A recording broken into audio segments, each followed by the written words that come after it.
Narinig mo na ba ang kwento tungkol sa aswang? Ngayong gabi, habang binabasa mo ang mga salitang ito, maaaring may nakatingin sa iyo sa labas ng inyong bintana. Maaaring may nakikinig sa bawat tibok ng inyong puso. Maaaring nandito na sila. Ako ay bumalik sa isang baryong matagal ko nang narinig sa mga balita.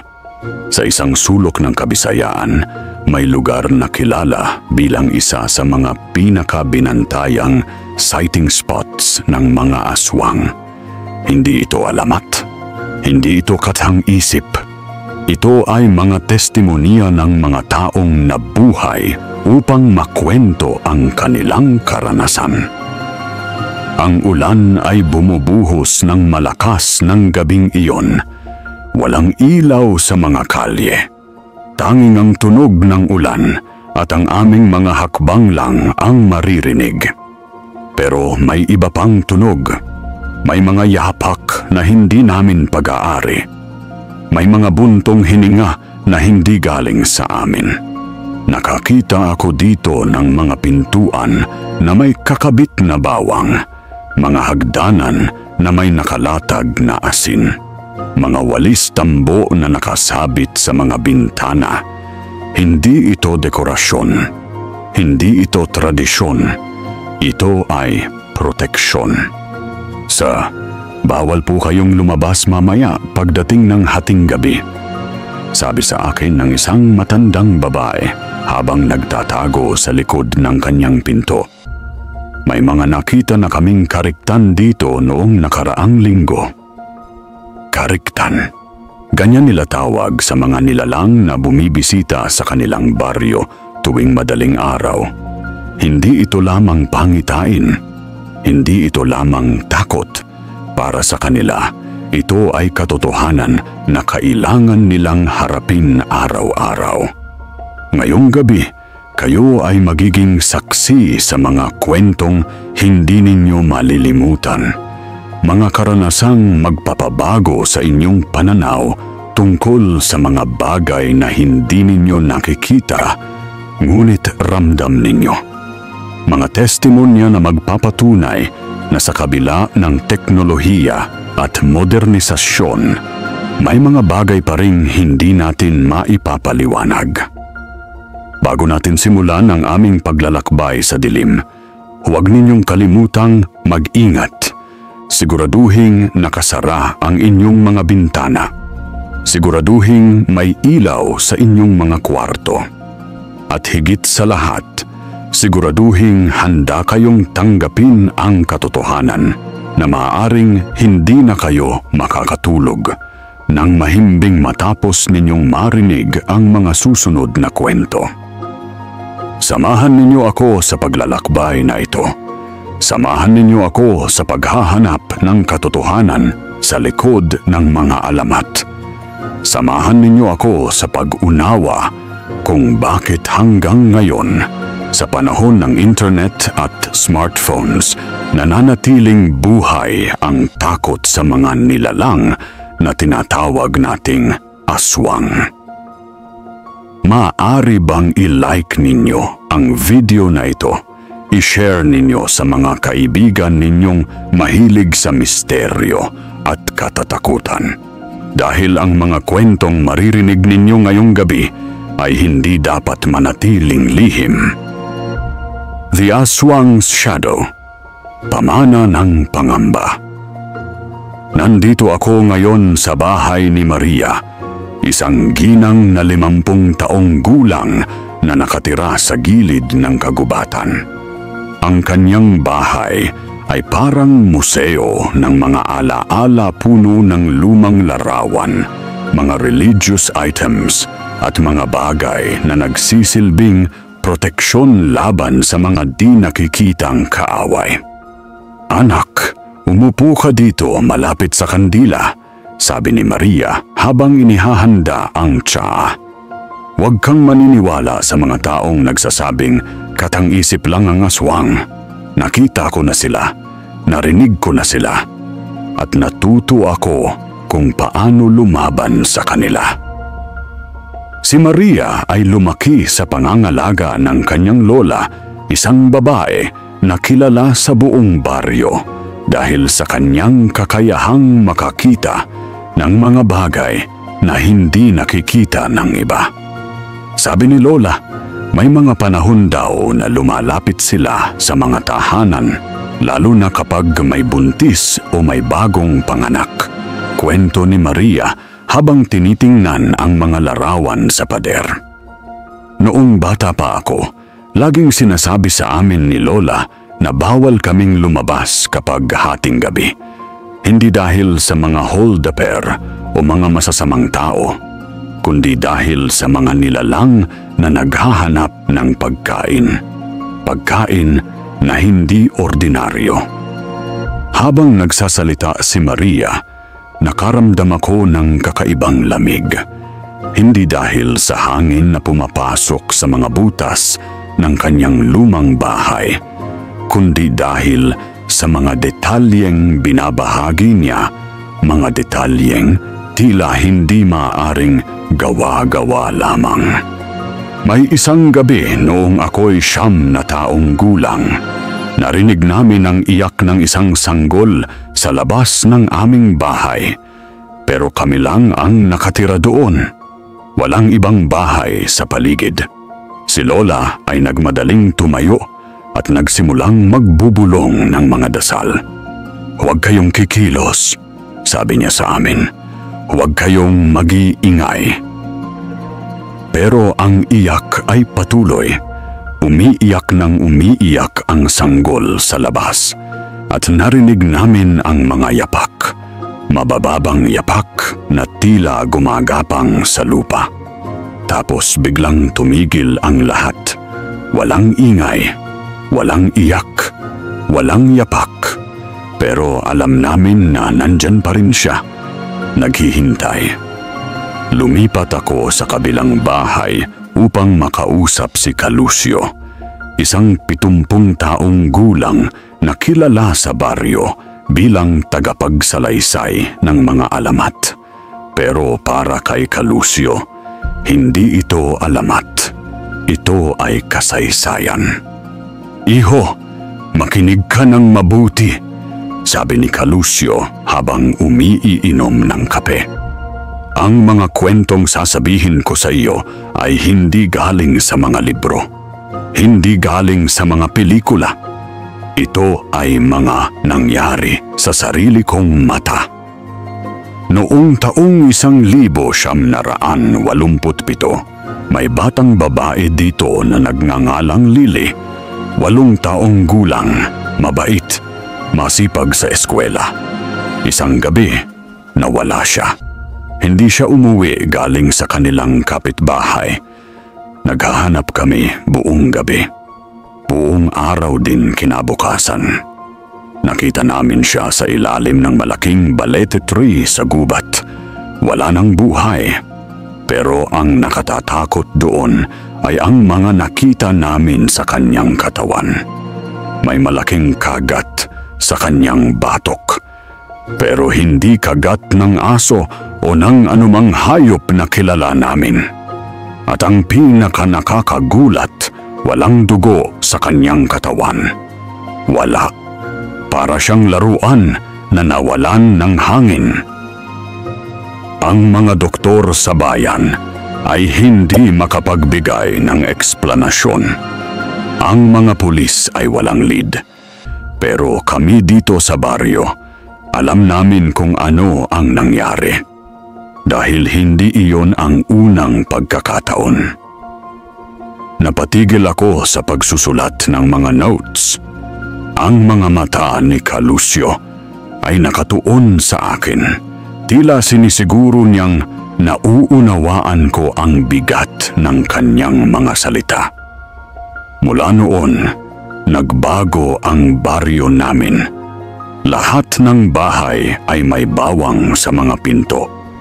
Lahat ng hagdanan ay may asin. Lahat ng pamilya ay may sariling mga proteksyon. Hindi kami superstitious, iho. Kami ay mga survivors. Habang naglalakad ako pabalik sa aking sasakyan, napansin ko ang kakaibang katahimikan ng baryo. Walang mga batang naglalaro sa labas. Walang mga tao sa mga kalye. Ang mga ilaw sa mga bahay ay nakabukas. Pero ang mga kurtina ay nakatakip. Tila lahat ay naghihintay. Naghihintay ng mga bisitang hindi nila gustong dumating. Nang gabi ring iyon, habang ako'y nasa silong ni Calucio, dahil hindi ako pinayagang umalis dahil sa ulan, nakaramdam ako ng panlalamig. Hindi dahil sa hangin, kundi sa kwentong tila totoo. Sa mga detalyeng walang makakapagkwento kung hindi ito naranasan. Bago natin ipagpatuloy ang kwento, i-like ninyo naman ang video na ito at mag-subscribe kayo sa channel. Marami pa tayong mga kwentong maririnig na magbabago sa inyong pananaw tungkol sa mga bagay na hindi ninyo nakikita. Ang aswang sa makabagong sosyudad ng Pilipinas. Umaga na nang ako ay bumalik sa Maynila. Pero ang mga kwentong narinig ko ay sumama sa akin sa biyahe. Hindi ako makapaniwala na sa panahon ng teknolohiya at social media, buhay pa rin ang mga ganitong paniniwala. Pero natuklasan ko na mas malalim pa pala ang ugat nito kaysa sa inaasahan ko.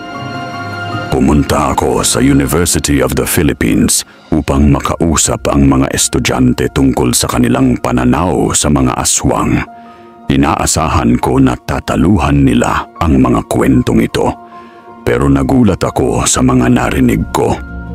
Sir, kahit nasa Manila kami, kapag bumibisita kami sa probinsya, may kaba pa rin lalo na kapag gabi.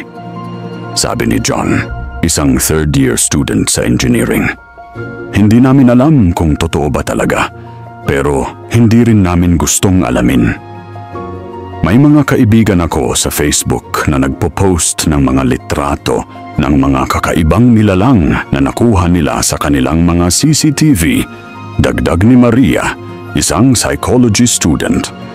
Hindi namin alam kung edited ba yun o totoo, pero nakakakaba tignan.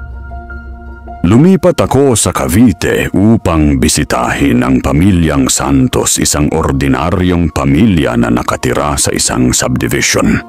Pero sa kabila ng modernong pamumuhay nila, may mga tradisyon pa rin silang ginagawa na konektado sa mga sinaunang paniniwala. Sa amin po, may paniniwala pa rin, sabi ni Mrs. Santos habang ipinapakita sa akin ang kanilang gate. Nakita ninyo po ba yung mga sapatos doon sa labas? Hindi po yun dahil sa dumi. Nakalimutan po ba ninyong tanggalin? Inilagay po namin yun doon para daw malito ang aswang kung sakaling may dumaan. Sabi po ng nanay ko, kapag nakakita daw ng sapatos ang aswang, bibilangin nila yun. At habang binibilang nila, matutulala sila doon. Makakaalis na tayo o maaaring umalis na rin sila. Napatingin ako sa kanilang living room at nakita ko ang mga religious items na nakasabit sa mga sulok. Yung mga iyan po, paliwanag ni Mr. Santos, proteksyon po yun. Hindi lang sa mga masasamang tao kundi pati na rin sa mga hindi nakikitang kaaway. Nagtungo ako sa mga internet shops at nakausap ko ang mga kabataan na naglalaro ng computer games. Kuya, may mga nakikita kaming videos sa TikTok ng mga umano'y aswang sightings, sabi ni Mark, isang grade 10 student. Hindi namin alam kung totoo ba yun o fake lang, pero viral po yun sa school namin. May mga classmates po kaming nagsasabi na nakakita daw sila ng mga kakaibang nilalang sa mga probinsya nila. Yung iba, nagtatago pa rin sa kumot nila kapag naaalala nila yung mga nakita nila. Dagdag ni Carl, kaklase ni Mark. Ginugol ko ang isang linggo sa pag-browse ng social media at napansin ko ang dami ng mga posts tungkol sa aswang encounters. May mga Facebook groups na dedicated sa pagbabahagi ng mga ganitong karanasan. May mga YouTube channels na nag-feature ng mga testimonya. May mga Instagram accounts na nagpo-post ng mga litrato ng mga umano'y ebidensya. Pero ang nakakagulat dito ay hindi ito binabasa o pinapanood ng mga matatanda lang. Maraming mga kabataan ang active sa mga ganitong community. Mga kabataang ipinanganak sa digital age pero interested pa rin sa mga sinaunang alamat. Hindi ko inaasahan na sa kabila ng internet at teknolohiya, buhay na buhay pa rin ang aswang sa takot ng marami. Naisip ko habang binabasa ang mga comments sa isang viral video tungkol sa aswang sighting. Nakausap ko rin ang isang IT professional na nagngangalang Robert. Sir, programmer ako. Logic ang ginagamit ko sa lahat. Pero noong nagtrabaho ako sa isang project sa Siquijor, may mga naranasan akong hindi ko maipapaliwanag ng logic. Kwento niya sa akin sa isang coffee shop sa Makati. May mga gabi na parang may tumutuktok sa aming hotel room, pero walang tao sa labas. May mga tunog sa bubong na para bang may mabibigat na nilalang na naglalakad doon. Pero single story lang ang building namin. Hindi ako naniwala noon, pero pagka-uwi ko sa Maynila, hindi ako makatulog ng mahimbing. Laging may anxiety na parang may nakabantay sa akin. Kaya ngayon, kahit hindi ako deeply religious, may mga proteksyon na rin ako sa bahay. Kung umabot kayo sa parteng ito, i-comment ninyo naman kung taga saan kayo para malaman natin kung hanggang saan ang inabot ng kwentong ito. Gusto namin malaman kung sa inyong lugar may mga ganitong mga paniniwala rin ba. Ang mga nakakapanindig balahino na mga encounters ng aswang. Sa lahat ng mga nakausap ko, si Jose ang may pinakadetalyadong kwento na hindi ko malilimutan. Siya ay isang magsasakang nakatira sa gitna ng mga bukirin sa Visayas. 40 taong gulang, may sariling pamilya at kilala sa kanilang lugar bilang isang tapat at mabait na tao. Hindi siya tipo ng taong gagawa ng mga kwentong katang-isip. Sir, maniwala kayo o hindi, sasabihin ko sa inyo ang nangyari sa akin noong nakaraang taon. Hindi ko ito nakwento sa maraming tao dahil baka isipin nilang baliw ako. Pero kailangan kong sabihin ito sa inyo dahil gusto kong malaman ng iba na totoo ang mga nilalang na ito. Umupo kami sa ilalim ng malaking mango tree sa kanyang backyard.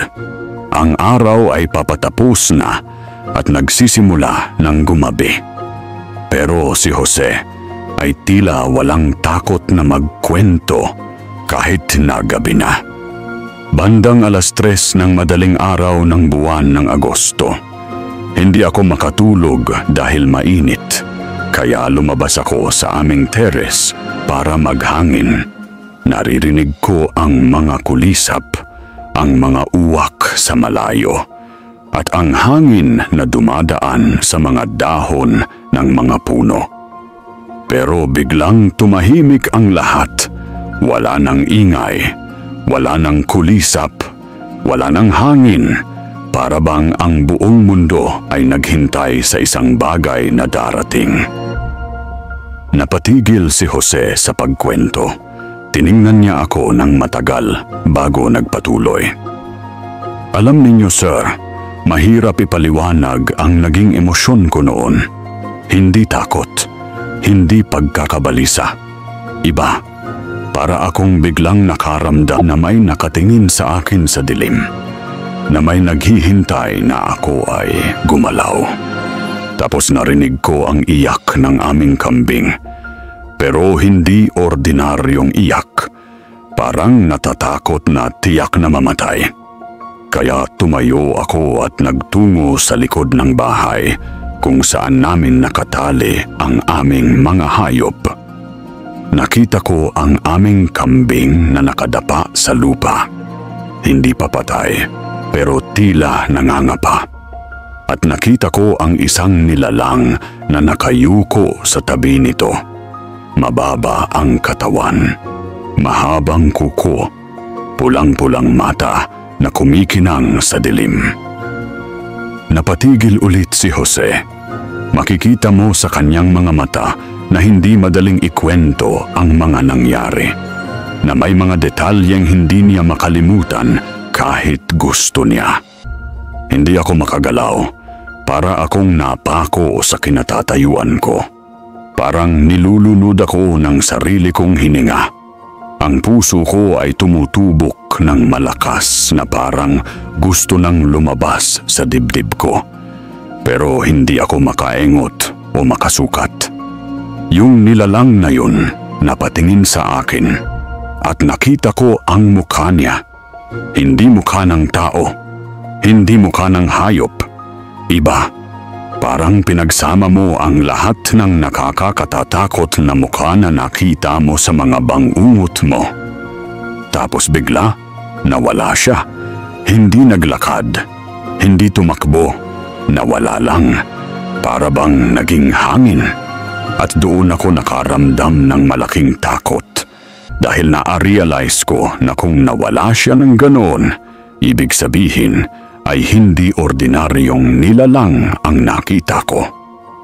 Pagkatapos ng gabing iyon, nagbago ang buhay ni Jose. Hindi na ako makatulog nang walang ilaw sa bahay.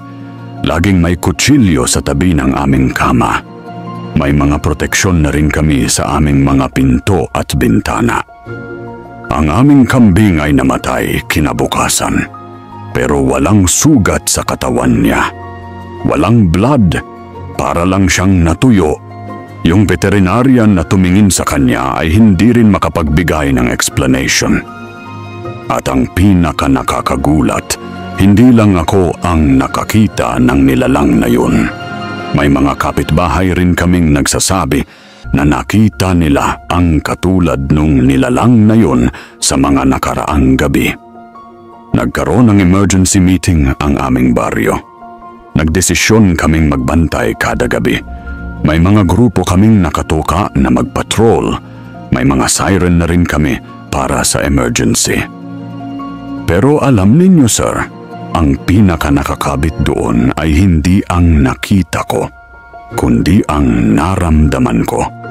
Yung feeling na may iba sa mundong ito na nakakakita sa atin, nakakasunod sa atin, at nakakaalama ng lahat ng ginagawa natin, na hindi tayo ligtas kahit nasa sarili nating tahanan.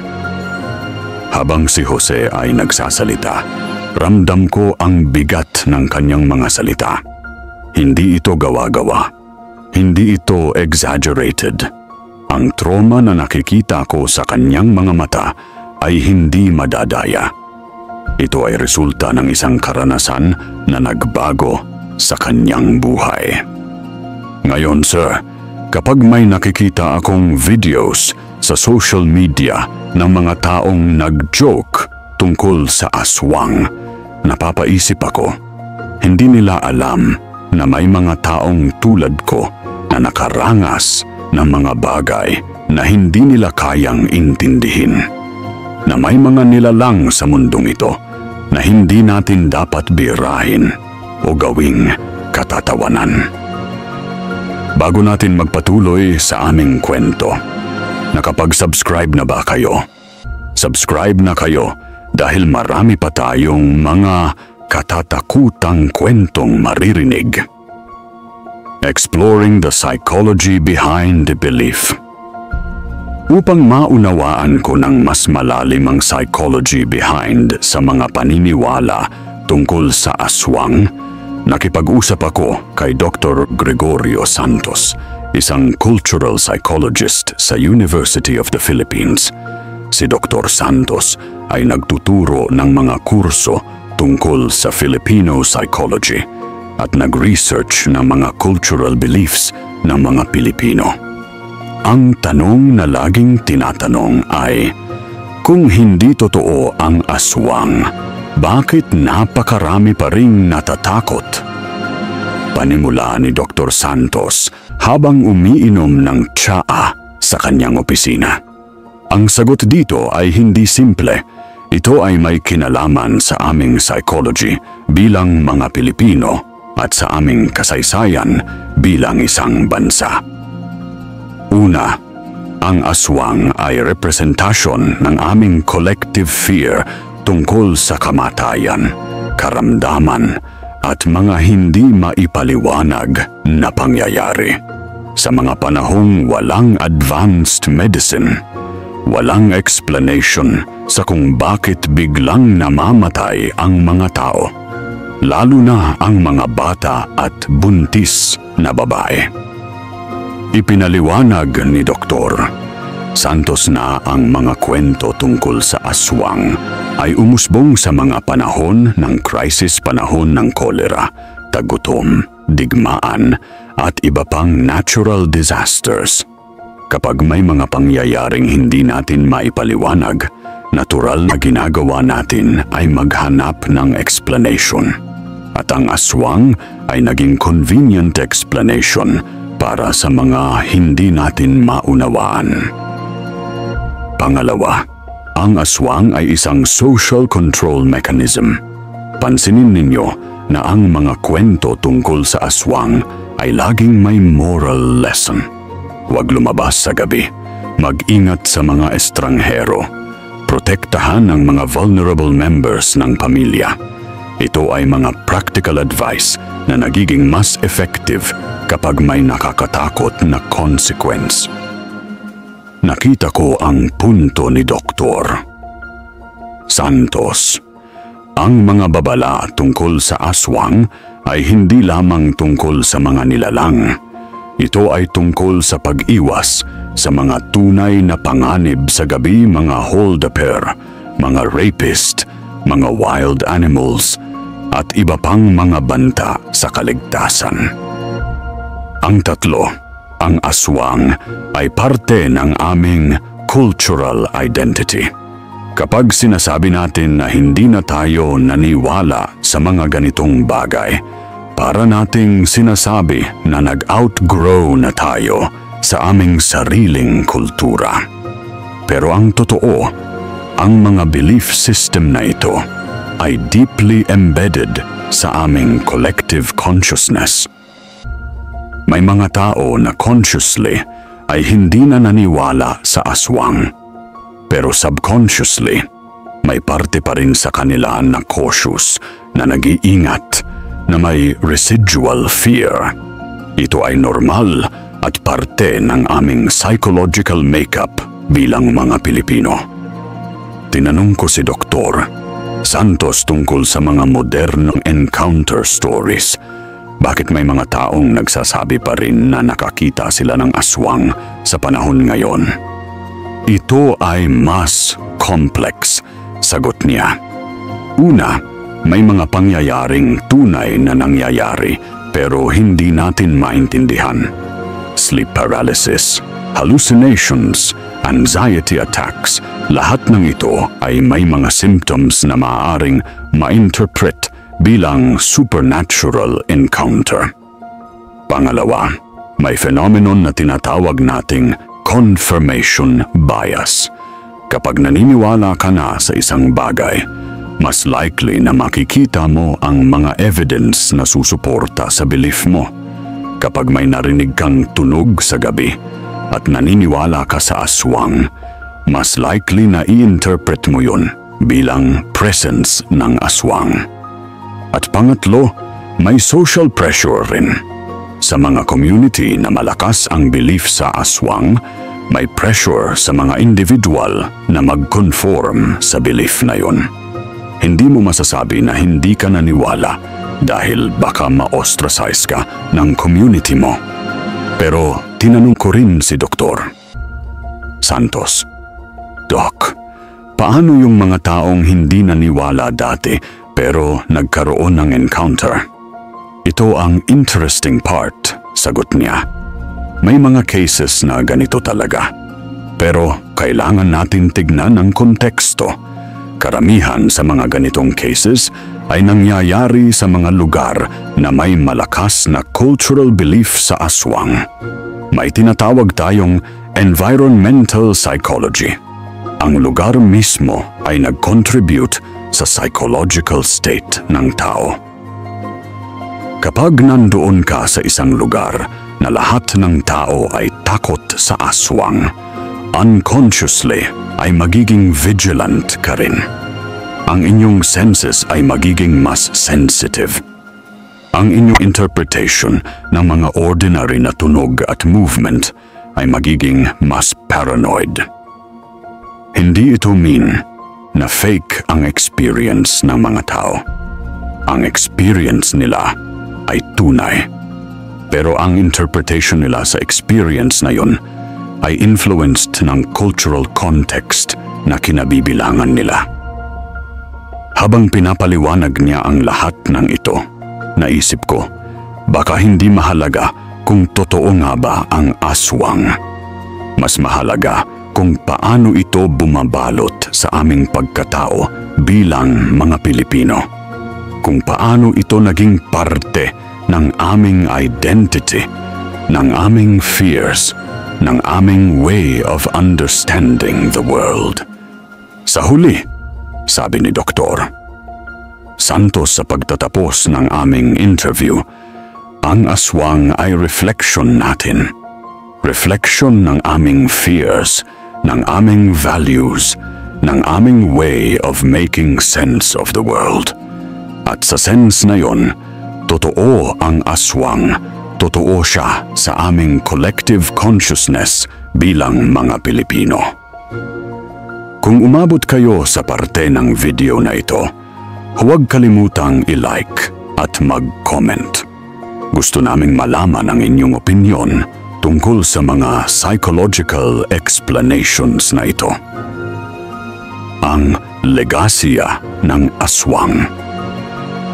Sa pagtatapos ng aming dokumentaryo, nagtungo ako sa mga arkibo ng mga pelikula, mga aklatan, at mga sining na pamana upang makita kung paano naging parte ng aming kultura ang aswang. Ang natuklasan ko ay nakakagulat, hindi lamang ito isang simpleng alamat. Ito ay isang creative force na naging inspirasyon sa aming mga artist, writer, at filmmaker.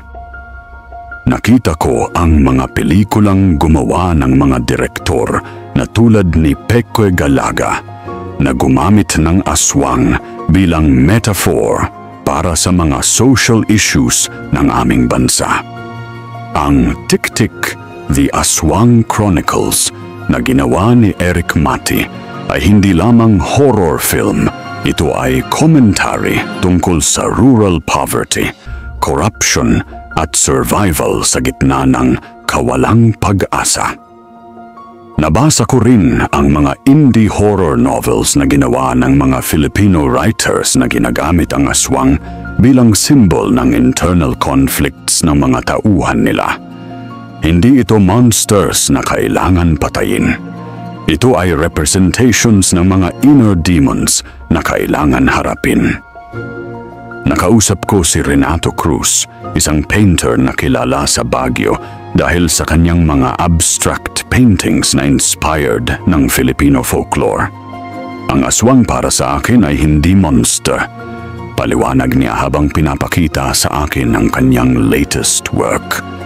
Ito ay manifestation ng mga takot natin bilang mga tao. Takot sa kamatayan, takot sa kasakitan, takot sa hindi kilala. Kapag pinipinta ko ang aswang, hindi ko ginagawa siyang scary. Ginagawa ko siyang complex. May beauty, may sadness, may humanity. Dahil sa totoo lang, ang aswang ay parte natin. Hindi siya external enemy. Siya ay reflection ng mga dark aspects ng human nature. Nagtungo rin ako sa isang elementary school sa lungsod Quezon upang makita kung ano ang drawing ng mga bata kapag pinagawa silang mag-draw ng aswang. Ang results ay fascinating. Hindi lahat ng drawing ay nakakatakot. May mga bata na nag-draw ng mga aswang na mukhang sad. May mga nag-draw na parang ordinaryong tao lang na may kakaibang features. Miss, bakit sad yung aswang mo? Tanong ko sa isang grade 3 student na nagngangalang Jenny. Kasi po siguro lonely siya. Sagot niya habang nagko-color pa rin. Walang kaibigan kasi takot lahat sa kanya. Kung ako po yung aswang, malulungkot din po ako. Ang perspective ng batang ito ay nag-open ng isang bagong dimension sa aming understanding ng aswang mythology. Hindi ito lamang tungkol sa takot. Ito ay tungkol sa isolation, sa rejection, sa pagiging outsider sa society.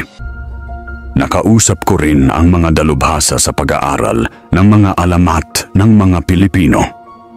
Ang kawili-wili sa alamat ng aswang, sabi ni Dr. Maria Gonzales mula sa Ateneo de Manila University, ito ay lumago kasama ng aming lipunan. Ang mga katangian ng aswang ngayon ay iba na sa mga katangian nila noong panahon ng mga ninuno natin. Ngayon, ang aswang ay may mga makabagong elemento na.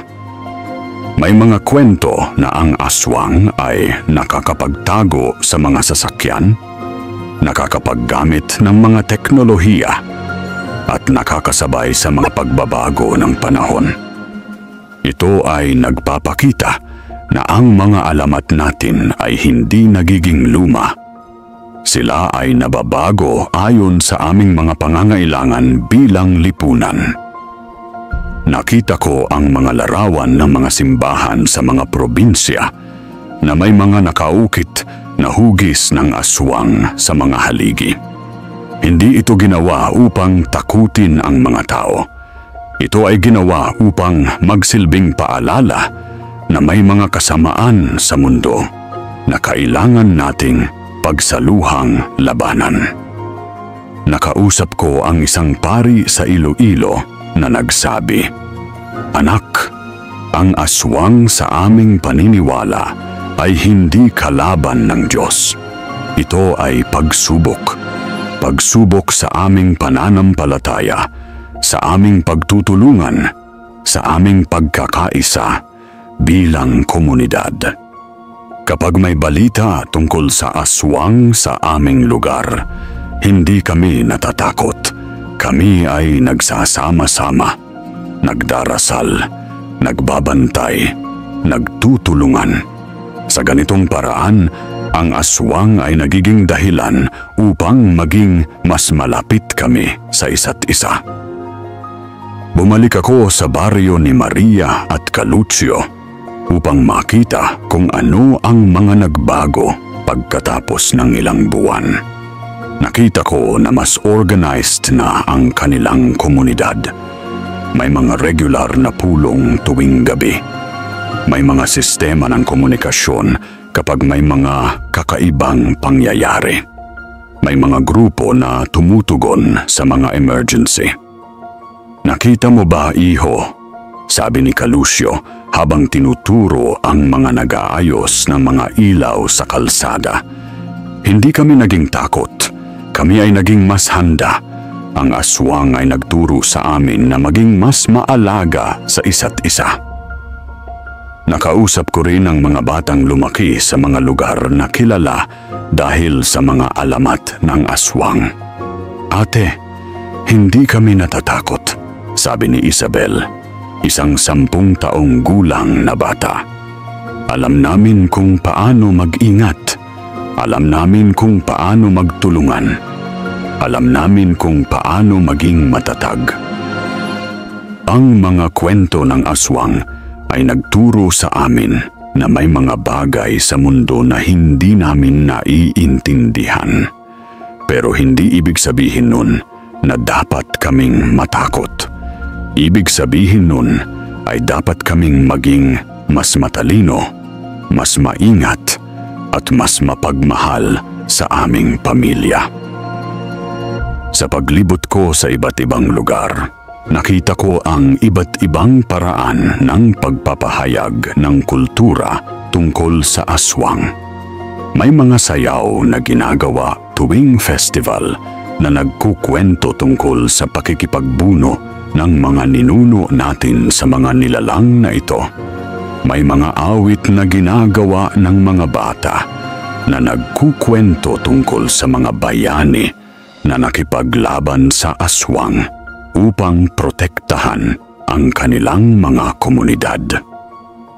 May mga takipsilim na nagkukwento tungkol sa mga prinsesang nakipagkaibigan sa mga aswang at natutunan na hindi lahat ng mukhang masama ay tunay na masama. May mga tula na ginagawa ng mga manunulat na gumagamit ng aswang bilang simbolo ng mga internal na pakikipagbaka ng mga tauhan nila. Nakausap ko ang isang manunulat na nagngangalang Carlos Reyes na nagsabi, "Ang aswang sa aming mga kwento ay hindi laging kontrabida. Minsan, sila ay mga tauhan na naghahanap ng pag-unawa, ng pagmamahal, ng lugar sa mundo. Ito ay mas nakaka-relate sa aming mga mambabasa." Sa pagtatapos ng aming paglalakbay, nagtungo ako sa isang baryo sa Siquijor na kilala bilang Isla ng mga Mangkukulam. Inaasahan ko na makakita ng mga nakakatakot na ritual at mga nakakakaba na seremonya. Pero ang nakita ko ay mga taong mapagmahal, mapagbigay at handang tumulong sa mga bisita. "Anak, ang aswang ay hindi kaaway," sabi sa akin ng isang matandang babae na kilala sa buong isla bilang albularyo. Ang aswang ay gabay upang matuto tayong maging mas mabuting tao. Kapag may taong nagsasabi na nakakita siya ng aswang, hindi namin sinasabihan na nagkakamali siya. Tinatanong namin kung ano ang natutunan niya sa karanasan na iyon. Ano ang mga pagbabago na kailangan niyang gawin sa kanyang buhay. Ngayong gabi, habang tinapos ko ang aming dokumentaryo, nakatitig ako sa larawan ng isang baryo sa gabi na may mga nagsisinding kandila sa mga bintana. Ang mga taong nakatira doon ay nagdarasal, nagbabantay at nagtutulungan, hindi dahil sa takot, kundi dahil sa pagmamahal sa isa't isa. Tila sa dilim ng mga alamat, sumisilip ang aming pagkatao. Sa takot natin, nakikita ang tibay ng aming paniniwala. Sa mga kwento ng aswang, nakikita natin ang aming sarili, ang aming weaknesses, ang aming strengths, at ang aming patuloy na paghahanap ng meaning sa mundo. Ang aswang ay hindi lamang alamat.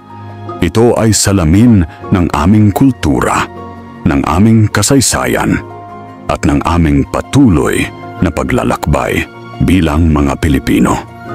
Ito ay bahagi na natin na hindi natin pwedeng itakwil, pero hindi rin natin kailangang katakutan. Sa halip, maaari nating gamitin ang mga kwentong ito upang maging mas maunawain, mas mapagmahal, at mas handang makipagbahagi ng aming mga sariling kwento sa mga susunod na henerasyon. Salamat sa inyong pagsama sa aming paglalakbay ngayong gabi. Huwag kalimutang mag-comment, mag-like, mag-share, at mag-subscribe sa Salindilim. Marami pa tayong mga kwentong hindi pa naikukwento. Mga kwentong naghihintay sa dilim, naghihintay na marinig ninyo. Hanggang sa muli nating pagkikita, mag-ingat kayo. Siguraduhing nakasara ang inyong mga bintana. Siguraduhing may ilaw sa inyong mga kwarto. At higit sa lahat, siguraduhing may pagmamahal sa inyong mga puso. Dahil sa pagtatapos ng araw, ang pagmamahal ang pinakamalaking proteksyon natin sa lahat ng dilim na bumabagabag sa aming mundo. At sa muli, bago natin tapusin ang video, huwag kalimutan na i-like ang video, mag-comment ng iyong mga karanasan, at i-share ito sa pamilya o kaibigan mo na mahilig sa misteryo. At mag-subscribe ka na rin sa channel para sa mga kwentong atin itatampok na paniguradong magpapatindig ng iyong mga balahibo. Sa muli, ito ang Salindilim, kung saan ang mga kwento ninyo ay ating isasalin sa dilim. Maraming salamat sa pakikinig.